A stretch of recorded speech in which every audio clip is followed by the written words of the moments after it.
welcome to this very first edition of Space in Africa News that will be each Monday starting today. I'm Charles Mezesi. And I'm Daniel Asante. Each week, you will find critical information and news about what is happening in the space industry in Africa on our channel. Let's start with the very first news, Charles. Thank you very much, Daniel. The first news is about Angola discussing space business opportunities with Emmanuel Macron. Last week, President Juan Lorenzo and Emmanuel Macron discussed about Angola's far-sighted space ambition. A modern Earth observation satellite will be delivered by France as Angola's strategic partner to help social and economic development encompassing a variety of critical tasks like urban planning and the management of valuable natural resources. The development of infrastructure, the charting of natural resources, marine surveillance, including fisheries, agriculture, and the population, will all benefit greatly from this sovereign access to space imagery. Now, moving on to Kenya. Located in Kenya, the Regional Center for Mapping of Resources for Development is constituted with more than 20 African member states in the Eastern, Central, and Southern Africa. This was under the auspices of the United Nations Economic and Commission for Africa, UNECA, and then Organization of African Unity, now known as the African Union. The mission of the Regional Center for Mapping of Resources for Development is to promote sustainable development through generation, application, and dissemination of geoinformation and allied information technology and products in the member states and beyond.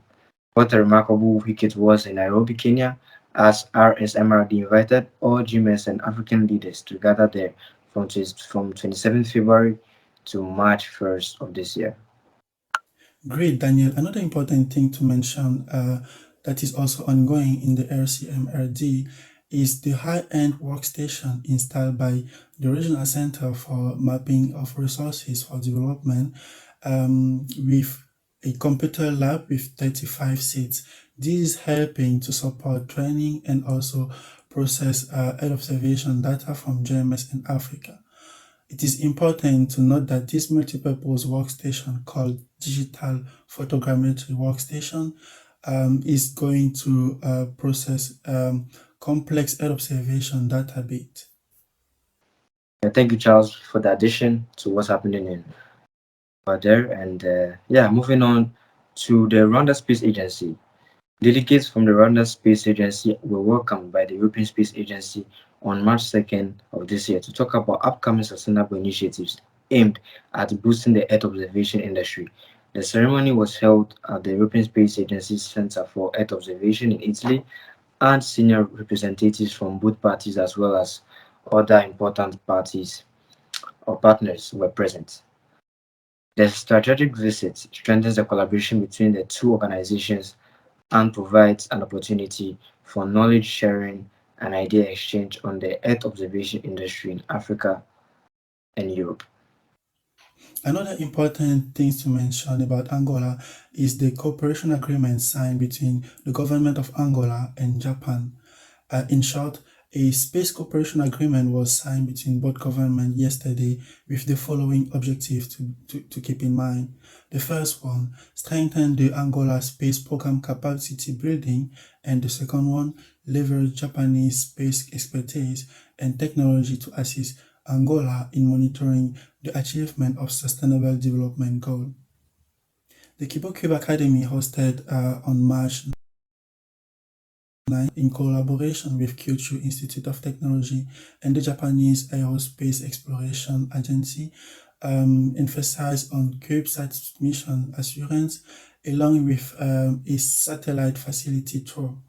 It is important to highlight that the KiboCube seeks to give educational and research institutions from developing United Nations member the chance to launch a CubeSat satellite and also to design and produce this satellite that will be launched through the International Space Station.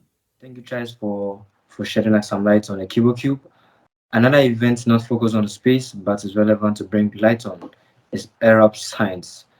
This is an Africa Europe Space Science and Innovation Platform, which is from the 7th of March to the the 10th of March. It's a forum which is based to discuss the research infrastructures for the African Union 2063 agenda on space in Africa. We may expect some important funding from the Horizon Europe funding tool, but the question is, how can the African space leader deal with this? Great, great. There is another exciting things happening in Cameroon. Actually, the Cameroon Airport Company is looking to get a geographic information system for itself.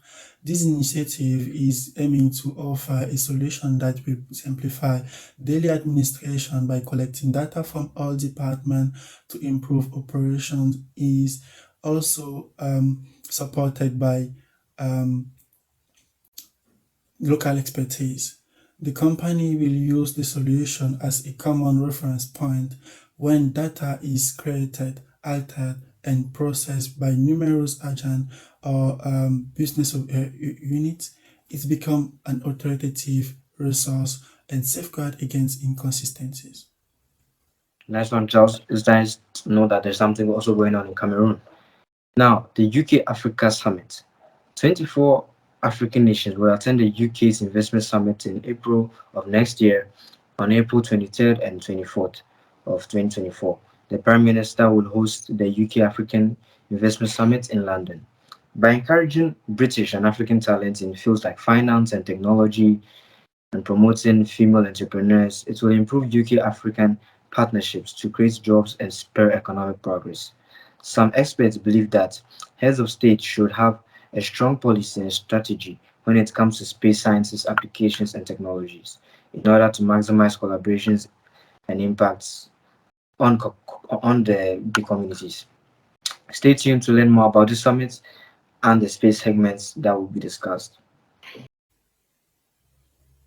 Nice. Another exciting things to mention is the change in the leadership of the South Africa Space Agency.